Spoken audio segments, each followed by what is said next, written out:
Bismillahirrahmanirrahim. Assalamu alaikum all the parents and teachers. How are you all? Today we are going to start our new lesson of New Oxford Social Studies for Pakistan Class 1. This is the book for Class 1, New Oxford Social Studies for Pakistan. And today we are going to start Unit 6, and here the lesson number is lesson number 12. And the name or title of this lesson is In the Garden. Unit name is Plants and Animals, and the topic or the lesson name is In the Garden. And as you know that we always see the SLOs of the lesson which we are going to start.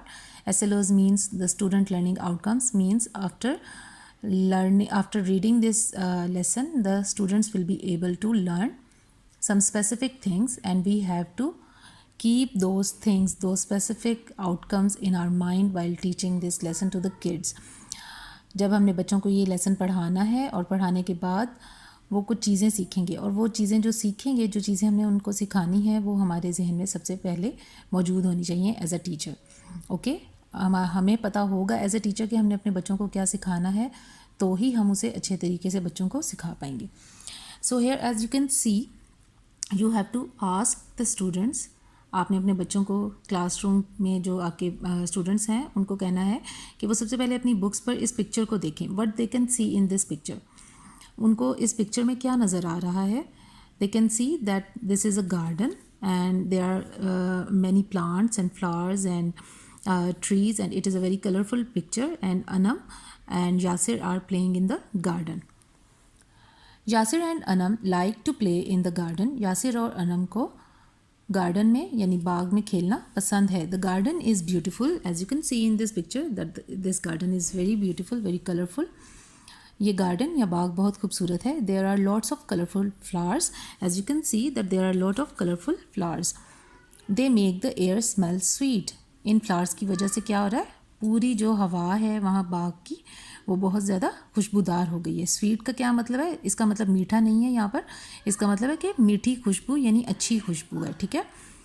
The birds, the bees, परिंदे, शहद की मक्खियाँ, and all the other small insects love the garden. और बाकी भी सब छोटे छोटे जो हशरातुल अर्ज़ हैं. इंसेक्ट्स कौन से होते हैं, आपने बच्चों को बताना है कि ये जो कीड़े मकोड़े होते हैं, ठीक है, उनको हम इंसेक्ट्स कहते हैं. वो सब गार्डन को बहुत पसंद करते हैं, वो गार्डन में रहते हैं क्योंकि ये उनका घर है. We should take care of plants. हमें पौधों का ख्याल रखना चाहिए. Here are some things you can see in a garden. What are they. These are some things which you can see in a garden commonly, and here you can see that this is the butterfly, these are the parrots, and it is a tree. And you can ask the students other things which they can see in a garden when they go to garden. What else they see in a garden. आपने बच्चों से पूछना है one by one in the class, और उनको बोलने का मौका देना है जिससे वो एक्टिव लर्निंग जो है वो करेंगे. So this was the lesson. आपने प्लांट्स एंड एनिमल्स के बारे में और भी बताना है बच्चों को. ठीक है, आप उन्हें कोई वीडियो भी दिखा सकते हैं और इससे रिलेटेड, और आप उनकी अपनी पर्सनल लाइफ एक्सपीरियंसेस भी उनसे कह सकते हैं कि वो क्लास के साथ शेयर करें कि जब वो किसी गार्डन में गए थे तो वहाँ पे उन्होंने क्या देखा, या उन्हें जो वो कौन से फ्लावर्स ज़्यादा पसंद हैं, या बर्ड्स उनके कौन से फेवरेट हैं, और हमें किस तरह प्लांट्स एंड एनिमल्स का ख्याल रखना चाहिए. Questions related to this lesson are, question number 1 is, does your school have a garden. आपने बच्चों से ये पूछना है कि उनके स्कूल में गार्डन है कि नहीं, और अगर गार्डन नहीं है तो कुछ प्लांट्स होंगे, और जिन पे जो है कुछ फ्लावर्स होंगे, कुछ फ्रूट्स होंगे, तो इन चीज़ों के बारे में आप उनसे ओरली पूछ सकते हैं. Question number 2 is, do you have a garden at home. आपने फिर बच्चों से पूछना है कि do they have any garden at home. आपने ओरली ये क्वेश्चन जो है ये बच्चों से क्लास में क्वेश्चन आंसर्स के सूरत में करवाने हैं. On the next page we have the work page related to this lesson, and part A is, do you know what these flowers are called. Here I have written the names of these flowers. आपने बच्चों को बताना है ये इसी तरह. ठीक है, and you have to write the names of these flowers on the whiteboard. आपने ये जो है नंबर वाइज लिखने हैं और बच्चों को कहना है कि वो अपनी बुक्स पर नोट डाउन करें. This flower is sunflower, these are the lilies, this is jasmine, and this is rose. Question number 2 is, part B is, write the correct names in the crossword. They are all things you find in a garden. I have solved this crossword for all of you. Number 1 is here, this picture is number 1। आपने बच्चों को कहना है कि picture number 1 कौन सी है, they will tell you.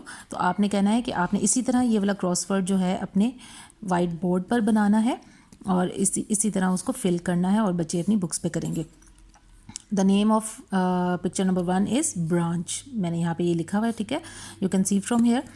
The name of picture number 2 is thorn. आप इस ब्रांच के ऊपर देख सकते हैं कि ये छोटे छोटे से ये जो कांटे लगे हुए हैं इनको हम थॉर्न कहते हैं, okay. Then number 3 is tree, number 4 is flower, number 5 is pot, number 6 is leaf and number 7 is cherry. और इसके ये सेंटर के ये सब मिलाकर क्या बन रहा है, क्रीपर। क्रीपर एक ऐसा प्लांट होता है जो कि ज़मीन के साथ साथ जो है वो